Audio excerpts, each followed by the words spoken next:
السلام عليكم ورحمة الله وبركاته. ازيكم يا حبايبي؟ عاملين ايه؟ يا رب دايما تكونوا بخير وفي احسن حال. رجعت لكم تاني في فيديو جديد، يا رب يعجبكم. متنسوش بقى تشتركوا في القناة وتفعلوا زر الجرس عشان يوصلكم مني كل فيديو جديد انزله. اول حاجة كده، اللهم صل وسلم وبارك على سيدنا محمد وعلى اله وصحبه اجمعين. يا رب دايما كلكم تكونوا بخير وفي احسن حال. تعالوا كده نبدأ الفيديو بتاعنا ونقول بسم الله وما تتخضوش. عايزة اقول لكم بقى اول حاجة كده ان انا رحت يعني عند اهلي وكده. قلت يعني ايه، كانت جوري تعبانه كده شويه اليومين دولت، بصراحه كانت تعبانه جدا جدا وما كنتش عارفه اتعامل معاها خالص وكده. فقلت يعني اروح اقعد هناك يومين عشان يعني ايه يشيلوا معايا وكده، لان انا ببقى في البيت لوحدي وما بعرفش اعمل اي حاجه خالص، وكمان انا كنت تعبانه كده شويه. فقلت بقى اروح هناك اقعد يعني عندهم اليومين دول لغايه جوري ما تهدى شويه كده، يعني يشيلوها معايا شويه. حد يمسكها لما انا مثلا اعمل حاجه كده. فقلت يعني ايه اروح هناك، منها برضو ان انا اغير جو شويه، ومنها ان هما يشيلوا معايا جوري ويساعدوني فيها. فعايزه اقول لكم بقى زي ما انتم شايفين كده الاوضه دي الاوضه بتاعت اخواتي، يعني السرير ده كان بتاعي بقى قبل ما اتجوز وكده. طبعا اميره اللي خدته بقى دلوقتي. بصوا بقى الاوضه متكركبه بايظه، يعني بصوا فظيعه. شايفين الاوضه عامله ازاي؟ بصوا الهدوم في كل حته. طبعا دي شنطي انا وجوري وحاجات بتاعتها وكده، واللبس بتاعنا والحاجات. وده كده السرير، شايفين بقى الكوميديونات حتى هنا، حتى برضو من الحاجات بتاعت جوري وكده. فالدنيا بايظه. شايفين الارض عامله ازاي؟ بصوا.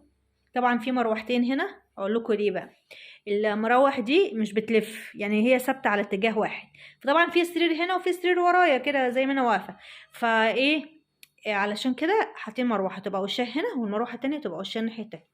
هما كانوا بايظين اصلا بس هما صلحوهم يعني، بس الراجل قال لهم ان هما ايه، مش هينفع ان هي تلف وكده، يعني ثابته مش بتلف كده، عايزه تتغير حاجات فيها كده.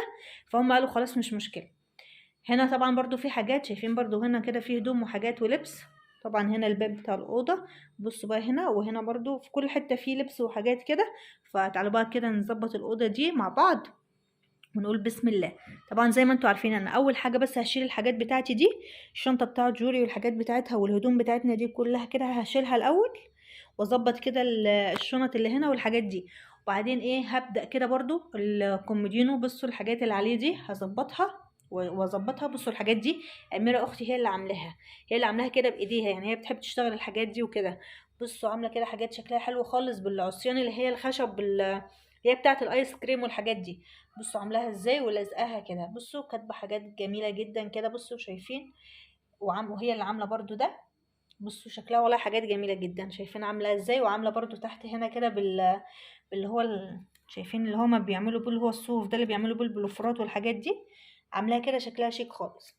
ودي برضو حاجه كده، بصوا زي شنطه او حاجه. بصوا هنا جيب كده بس هي حاطه ورد وحاطه فيونكة. ده كان الجيب بتاع بنطلون او بتاع جيبه جينز وقديمه، فهي قطعته راحت جايه عاملاه كده وملوناه بنفس الاشكال اللي انتوا شايفينها دي كده، وراحت حاطه عليه الفيونكات والورد والحاجات دي وراحت لازقاه.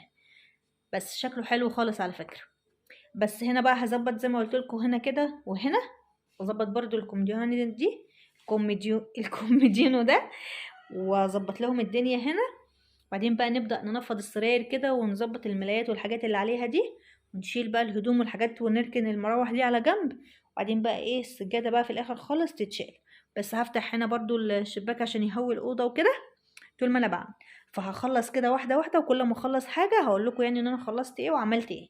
فخليكم معايا في الفيديو، متنسوش تحطوا لايك للفيديو ده وتشتركوا في القناة. يلا تعالوا بقى ايه، هخلص كده واوريكم بعد ما اخلص هتكون شكلها عامل ازاي. زي ما انتوا شايفين كده يا حبايب قلبي، انا اول حاجه شلت الملايات اللي كانت على السرير هنا كلها، وظبطت طبعا الكوميدينو ده وده ظبطته وروقته، وشلت طبعا هنا دي المخدات اهي في الارض اللي انا شلتها. هبدأ بقى ايه ان انا كده افرش ملايات تانية هنا على السرير. طبعا انا نفضت السرير وظبطته، فطلعت كده الملايات دي اتنين برضو شبه بعض. هفرش بقى السراير كده عشان تبقى ايه نضيفة، يعني افرش ملايات جديدة، يعني مش جديدة قصدي، يعني ملايات نضيفة وكده. فهفرش بقى دول هما طلعتهم من الخداديات والمخدات وكل حاجة. وهبدأ بقى ان انا افرش السراير كده واظبطها، وبعدين بقى نظبط الارضيات وكده. فهفرش برضو السراير كده واوريكم بعد ما اخلص هيكون شكلهم عامل ازاي. خلاص خلصت كده يا حبايبي. بصوا بقى فرشت كده السراير اهي زي ما انتم شايفين، ده كده شكل الملاية اهو. بصوا هنا برضو فرشت السرير كده بقوا الاتنين شبه بعض اهو. شكلها حلو كده. دي الملاية اهي ظبطتها، بقوا الاتنين شبه بعض. دلوقتي بقى هعمل ايه؟ هحط بقى الكوفرتات دي، كل كوفرتة كده على السرير. هي كوفرتات خفيفة خالص، طبعا الجو حر يعني محدش بيتغطى، بس بنحطها احتياطي يعني لو حد حب يتغطى بالليل ولا حاجة. فهحط دي بقى هنا، واحدة هنا وواحدة هنا، يبقى كده خلصت السرير. مفضليش بقى غير ان انا اعمل الارض يعني وكده، وهوريكم برضو لما اخلص خالص يعني هتكون شكل الأوضة عاملة ازاي، تبقى مختلفة خالص عن الأول، يعني هتبقى حاجة تانية. يعني بصراحة لما الحاجات بتتروق وبتتظبط بيبقى شكلها أشيك بكتير وأنضف، تبقى كده تحسي براحة نفسية. فهخلص برضو كده وأوريكم في الآخر. زي ما انتوا شايفين بقى يا جماعة، بصوا خلاص خلصت الأوضة. أنا بس عايزة أوريكم كده الأوضة ايه من بعيد شكلها عامل ازاي، معرفش بقى هي باينة لكم كلها ولا لأ. بصوا أول حاجة تعالوا بس كده نبدأ. أنا طبعا غيرت الملايات اللي كنت شفتوها في أول الفيديو، فغيرت الملايات وفرشت الملايات دي. طبعا الكوفرتات اهي طبقتها كده وخليتها على جنب. بصوا وظبطت هنا الكومودينو وهنا برضو اهو، وهنا طبعا الملاية برضو بالكوفرتة بتاعتها اهي.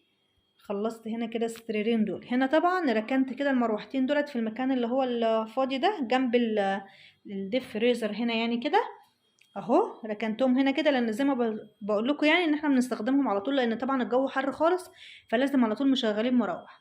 فانا خليتهم كده في الجنب ده. ده منظر الأوضة اهي. وهنا طبعا دي شلت كل الحاجات اللي كانت موجودة هنا، بس دي الشنط بتاعتي انا، ودي الفوطة بتاعت جوري، فحطاهم هنا كده عشان بستخدمهم على طول، طلع منهم حاجات وكده. فزي ما انتم شايفين كده يا حبايبي خلاص خلصت.